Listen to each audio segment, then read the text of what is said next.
নমস্কার, আপনারা দেখছেন আরভি নিউজ। আপনাদের সাথে আমি সপ্তর্ষি। বাংলায় একের পর এক ধর্ষণ, র্যাগিং, খুনের মতো ভয়াবহ ঘটনা সামনে উঠে আসছে দিনের পর দিন। তাহলে কি সত্যি সেফটি বা সিকিউরিটির কোনো ব্যবস্থা নিচ্ছে না প্রশাসনিক মহল? কোথাও ছেলেদের র্যাগিং করে খুন হওয়ার কথা শোনা যাচ্ছে, তো কোথাও আবার শোনা যাচ্ছে মেয়েদের ধর্ষণ করে খুন করা হচ্ছে। তাহলে সাধারণ মানুষের নিরাপত্তা কোথায়? গেল বছর কলকাতার নামকরা যাদবপুর বিশ্ববিদ্যালয়ে র্যাগিং করে খুন করা হয় একটি ছেলেকে। এর ফলে প্রত্যেক বাবা মা তাদের সন্তানের সুরক্ষা নিয়ে চিন্তিত হয়ে পড়েছিলেন। এই বিভীষিকা থেকে উঠতে না উঠতেই আবার ওই গেল বৃহস্পতিবার কলকাতার একটি সরকারি নামকরা আরজিকর হাসপাতালে অন ডিউটিতে থাকা একটি তরুণী চিকিৎসককে ধর্ষণ করে খুন করা হয়। প্রশ্ন উঠছে, কেন মধ্যরাতে হাসপাতালের মধ্যেই ধর্ষিত হয়ে খুন হতে হবে অন ডিউটিতে থাকা মহিলা চিকিৎসককে? চিকিৎসকরাও প্রশ্ন তুলছে সুরক্ষা ব্যবস্থা নিয়ে। যারা মানুষকে সুস্থ জীবন দান করছেন তাদের সুরক্ষাটা কোথায়? আরজিকর হাসপাতালের আরো একটি চাঞ্চল্যকর তথ্য সামনে উঠে আসছে।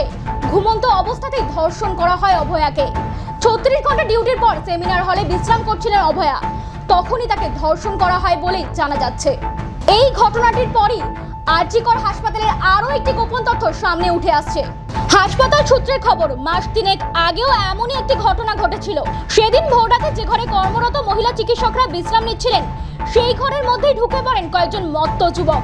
তখন নিরাপদ ব্যবস্থা নিয়ে প্রশ্ন উঠলেও কর্তৃপক্ষ কোনো ব্যবস্থা নেয়নি। কর্তৃপক্ষ কেন কোনো ব্যবস্থা নেয়নি, এই প্রশ্নের উত্তর এখনো অধরাই রয়ে গেছে। এমনটাই দাবি জানাচ্ছেন চিকিৎসকরা। এছাড়াও পড়ুয়া মহিলারা জানাচ্ছেন, হাসপাতালে মহিলা চিকিৎসকদের জন্য আলাদা কোনো রেস্ট রুম বা চেঞ্জিং রুম নেই পর্যাপ্ত শৌচাগার, তাদের উপযুক্ত নিরাপত্তা ব্যবস্থাও নেই। এদিকে মহিলা চিকিৎসকের নৃশংস খুনের ঘটনায় জুনিয়র চিকিৎসকদের কর্মবিরতির জেরে আরজিকর হাসপাতালে তৈরি হয়েছে অচলাবস্থা। শুধুমাত্র জরুরি বিভাগে পরিষেবা দিচ্ছেন তারা। চিকিৎসকের সংখ্যাও অন্য দিনের তুলনায় কম, ফলে হাসপাতালে এসে ফিরে যাচ্ছেন দূর দূরান্ত থেকে আসা রোগী ও তাদের আত্মীয় পরিজনরা। গতকাল দিনভর দফায় দফায় বিক্ষোভের পর আজও হাসপাতাল জুড়ে ব্যাপক পুলিশের নিরাপত্তার ব্যবস্থা করা হয়েছে। ইতিমধ্যেই এই ঘটনায় এক অভিযুক্ত সঞ্জয়কে গ্রেপ্তার করা হয়েছে। জানা যাচ্ছে, সঞ্জয় মদ্যপ অবস্থায় ঘুমন্ত অভয়াকে ধর্ষণ করে। এরপরে আরও একবার মদ্যপান করে সঞ্জয়। তবে এখন প্রশ্ন উঠছে, কবে ঘুম ভাঙবে প্রশাসনিক মহলের? আদৌ কি এর কোনো সুরাহা হবে? জানতে চোখ রাখুন আরভি নিউজে।